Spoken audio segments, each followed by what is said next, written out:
Bhavnagar GST bogus billing કૌભાંડમાં તપાસ હાથ ધરવામાં આવી છે। ગુજસી ટોક હેઠળના વધુ એક આરોપીની ધરપકડ કરાઈ છે।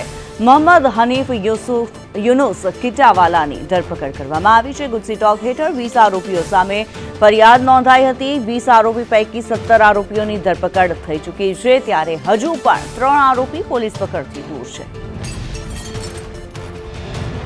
ત્યારે ભાવનગરથી જે સમાચાર પ્રાપ્ત થઈ રહ્યા છે, બોગસ બિલિંગ કૌભાંડમાં ગુજસી ટોક હેઠળના ગુના લગાવવામાં આવ્યા છે, ત્યારે વધુ એક આરોપીની ધરપકડ કરવામાં આવી છે। 20માંથી 17 આરોપીની ધરપકડ થઈ ચૂકી છે અને હજી પણ 3 આરોપી ફરાર ચાલી રહ્યા છે। જે પ્રમાણે ખબર સામે આવી રહી છે, બોગસ બિલિંગ કૌભાંડ, જીએસટીનું બોગસ બિલિંગ કૌભાંડ જે સામે આવ્યું તેની અંદર કાર્યવાહી કરવામાં આવી છે। મયુર દવે જોડાયેલા છે વધુ વિગતો સાથે। મયુર, જે બોગસ બિલિંગનું કૌભાંડ સામે આવ્યું તેમાં તપાસ કેટલે પહોંચી?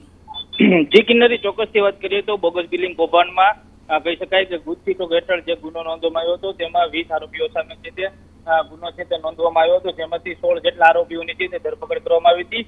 3 જેટલા આરોપીઓ છે તે ફરાર હતા। ત્યારે કહી શકાય કે ઘોઘા રોડ પોલીસ મથક વિસ્તારમાં આવેલ જૂના બંદર પાસે એક બંધ ફેક્ટરીમાંથી જે ગુજસી ટોકનો આરોપી હતો મોહમ્મદ હનીફ કિટાવાલા જે નામનો જે આરોપી છે તેનો ઘોઘા રોડ પાસેથી બંદર રોડ પાસેથી બંધ ફેક્ટરીમાંથી તેની છે તે ધરપકડ કરવામાં આવી હતી। ગુજસી ટોક હેઠળ 20 આરોપીઓ સામે ફરિયાદ નોંધાઈ હતી, તેમાંથી 17 આરોપીઓ છે તેની ધરપકડ છે તે કરવામાં આવી હતી, જ્યારે હજુ 3 આરોપી છે તે ફરાર છે, ત્યારે પોલીસે તે ફરાર આરોપીઓ શોધવા માટે તપાસ હાથ ધરી છે। જી ધન્યવાદ મયુર આ માહિતી માટે।